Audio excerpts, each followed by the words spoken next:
Chris Loshak traveled nearly 2,000 miles so he could swim, bike, and run 31 more. I was really excited to come down here. You know, I had some friends that were racing, and it's a really high-level competition in terms of North America. Loshak is a triathlete from Edmonton. While he is not yet on the World Cup circuit, he came to the Playtri Festival in Irving to try to work his way there and compete against some of the best. It's really exciting to see those guys and how they work and kind of the approach they take to racing. Playtri is a professional triathlon organization based in Dallas that has hosted a race in Irving each year since 2005.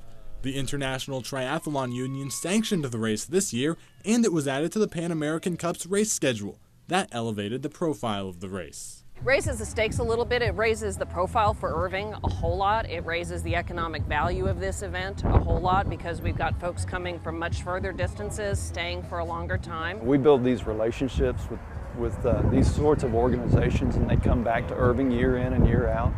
This isn't the first time they've been here. This is an event has an international flair this year that it didn't have in the past. Las Colinas is primarily a weekday destination for business travelers. Maura Gast with the Convention and Visitors Bureau says the lack of heavy Saturday traffic makes it an ideal location. It's a great setting. This looks fabulous in Las Colinas. It's happening on the weekend when our businesses, our hotels, our restaurants, this part of town needs the impact the most.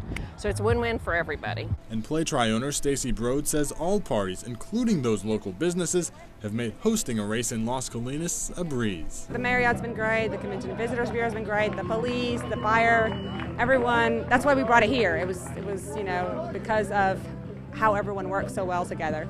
A large part of that effort included volunteers, most of whom compete in triathlons, not as professionals, but just for fun.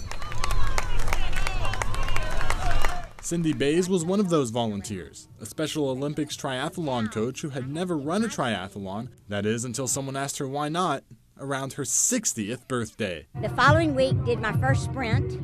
I did 3 back-to-back, and then won my age group in the U.S. Open Triathlon over in Rockwall last year. So that was the beginning. Since then, Bays has competed in 10Ks and half marathons, winning her age group almost every time.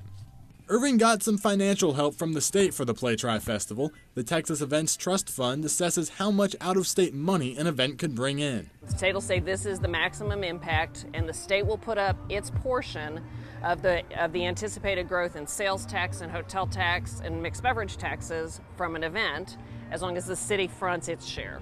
The Convention and Visitors Bureau fronted Irving's share for the triathlon and will get the state funds after the race. From an event organizer standpoint, when we're competing against cities outside of Texas for events, it's a huge weapon in our arsenal to be able to tap into this fund now that helps offset some of the stuff that are just the fundamental expenses. Aside from the economic impact on Irving, don't forget about the athletes who come from all over the world to jump in Lake Carolyn, swim 2 750-meter loops around the course before they hit the pavement. They're biking 24 miles, which is 8 loops of the 3-mile course, and then they'll run 4 laps of the 1.5 miles to make it a 10K, so 6.2 miles.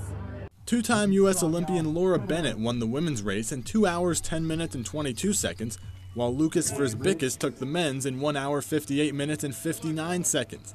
U.S. Olympian Manny Huerta was favored and held on for second place, just 1 minute and 3 seconds back of Versbickus. Loshak, who we met before the race, did not place, but made a prophetic prediction.